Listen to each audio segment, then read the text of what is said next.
आजकल चाइना को लेकर के सभी राजनीतिक दल सरकार को घेर रहे हैं और कह रहे हैं कि यह मोदी सरकार की असफलता है। परंतु अब से 1 और 2 या 3 वर्ष पूर्व जो सफलता इस देश की सरकार ने प्राप्त की थी सर्जिकल स्ट्राइक के रूप में, उसको इसी विपक्ष ने, जो अब हमलावर है, यह कहकर के नकार दिया था कि यह मोदी सरकार की या मोदी की उपलब्धि नहीं है, यह तो सेना की उपलब्धि है। तो अब अगर वहाँ पर चाइना बॉर्डर पर कुछ हुआ है और इनको लगता है कि देश के साथ में कुछ गड़बड़ हुई है, तो ये असफलता किसकी है? सरकार की या उस सेना की जो वहाँ पर तैनात थी? क्योंकि हम ये नहीं कह सकते कि जब सफलता प्राप्त हुई तो वो सरकार की नहीं है, असफलता हुई तो वो सरकार की है। भाई, दोनों चीज़ में मतभेद क्यों है?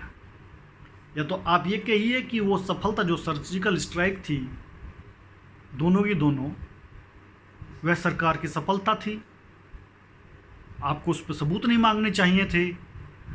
आज आप बोल रहे हो कि सरकार की असफलता है, तो आज आप सबूत दिखा दीजिए कि चाइना ने ऐसा क्या कर दिया। वो भी न्यूज़ में आया था, ये भी न्यूज़ में आया है, परंतु मैं फिर भी इसको, क्योंकि मैं उस सफलता को जो सर्जिकल स्ट्राइक में मिली थी उसको सरकार की उपलब्धि बताता हूँ। इसलिए इस जो अभी चाइना ने के साथ में जो हुआ, अगर इसमें सरकार असफल हुई है तो इसकी जिम्मेदारी भी मैं अपनी तरफ से सरकार को ही दूंगा। मैं ये नहीं कर सकता कि सफलता जब मिली तब मैं कहूँ कि यह तो सेना की सफलता थी और अब मैं ये कह दूँ कि ये सरकार की असफलता है, तो इससे बड़ी नालायकी कोई नहीं होगी। ठीक है, चूँकि आयरन लेडी यदि इंदिरा गांधी हो सकती हैं, बांग्लादेश उन्होंने अलग बनाया है इनके हिसाब से, विपक्षियों के हिसाब से, तो मेरे ख्याल से मानेक शॉ साहब जो हैं धोला कुआं पर रसोई में शायद पैग लगा रहे थे। ठीक, डसोई भाई धोला कुआं तो देखा होगा, वो अफसर्स में से, डिफेंस अफसर्स में से वो तो शायद 1971 में इंदिरा गांधी मोर्चे पर लड़ रही थी और जो कमांडर थे सेना के मिस्टर मानेक शॉ, जनरल मानेक शॉ, वो चुस्की ले रहे थे, वो नहीं लड़ रहे थे, ना उसके सैनिक लड़ रहे थे। तो सफलता या असफलता कुछ भी हो, वो सरकार की होती है जो समय सरकार पावर में होती है।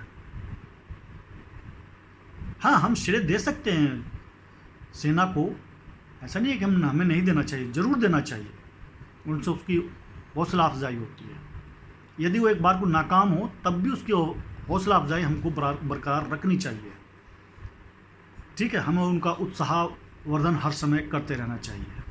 तो ये जो लोग कह रहे हैं कि ये असफलता है, नहीं, ये असफलता नहीं है। ये ऐसी चीज़ें बॉर्डर पर होती रहती हैं, क्योंकि कुछ नालायक जो बॉर्डर के अंदर बैठे रहते हुए, उनके घर से कोई ना तो सेना में है ना कहीं और, वो बस फेंकते रहते हैं और कुछ काम नहीं। वो पूछते रहते हैं पुलवामा में RDX कहाँ से आया, परंतु ये बताने में नाकामयाब रहते हैं कि दिल्ली कह रहा हूँ, बॉम्बे में उत्पात मचाने वाले मानव बम कैसे पहुँच गए। जवाब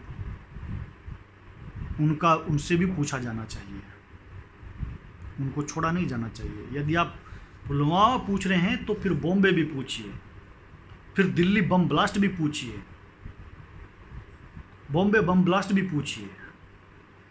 आप ये नहीं कर सकते कि एक को छोड़े एक के साथ में आप लगे रहें। इससे होता क्या है कि आपको मूर्ख बनाया जाता है और आप मूर्ख बनते रहते हैं। Thank you and bye bye.